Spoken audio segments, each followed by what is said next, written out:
Hello and welcome to the weekly wrap-up. I'm Louise and this is Leon. Coming up on this week's show, we've got news on Destiny's new writer. We give you everything you need to know to kill in the Division's open beta this weekend, and we've got a competition where you can win Street Fighter V merch from Numskull.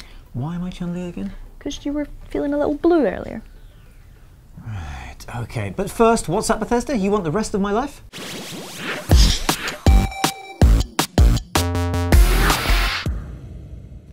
Finally, we have Fallout 4 DLC. Bethesda has announced 3 packs arriving in March, April and May, and there's more on the way. So what are we getting? First up in March to get your death claws into is Automatron, costing $7.99 or $9.99, which sees you hunting down rogue robots to build your very own automated friends. I mean, who doesn't want to customise their pals with unique limbs, armour, abilities, voices, and weapons? Then in April, there's the Wasteland Workshop, which comes in at $3.99 or $4.99 and will make all you home builders very happy because as well as letting you capture, tame and fight creatures, there are new design options for settlements, including Nixie tube lighting, letter kits and taxidermy. Ooh, and then in May, there's Far Harbour, which is a story-based add-on with a new case for the Valentine Detective Agency, which sends you off on the trail of a missing woman. That's $19.99 or $24.99. Now, currently the Season Pass is still $24.99 or $29.99, which will include all that unannounced new stuff as well. However, after March, the price will be jumping to $39.99 or $49.99, so think fast on whether you fancy everything or you're just going to pick and mix a few bits. Now, Andrew Cole does have an important question, but does it have settlements that can help? No more settlements, no. I've had it every time. Preston Garvey, there's a settlement needs your help, Leon. There's a settlement needs your help, Leon. I have had it.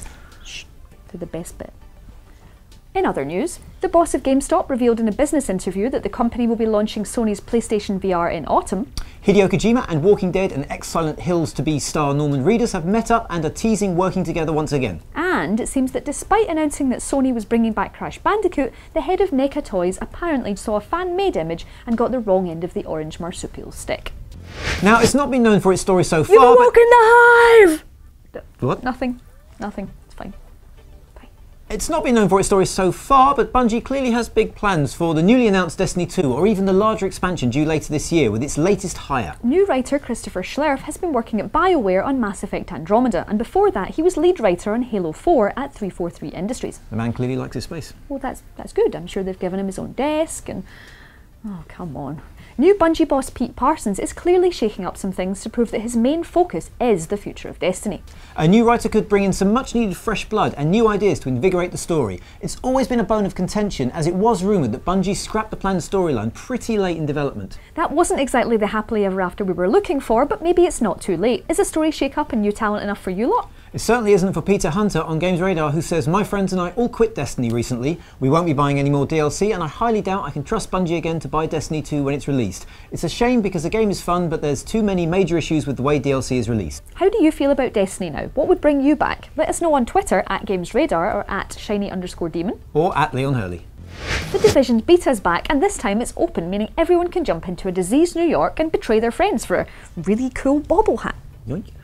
So that means there's a lot of you will be hitting the streets for the first time, so here are some tips to help both new and old agents alike. Pick the right gun. You can use 2 primary weapons and it's best to balance your loadout with a medium to short range one and a longer range option to deal with various situations. Check your guns as well, as some have talent bonuses and you can apply mods with X or square. 2. Focus your strengths. Your character has 3 main stats: primary damage, which is improved by weapons, health, which is up by stamina, and skill power, which focuses on electronics.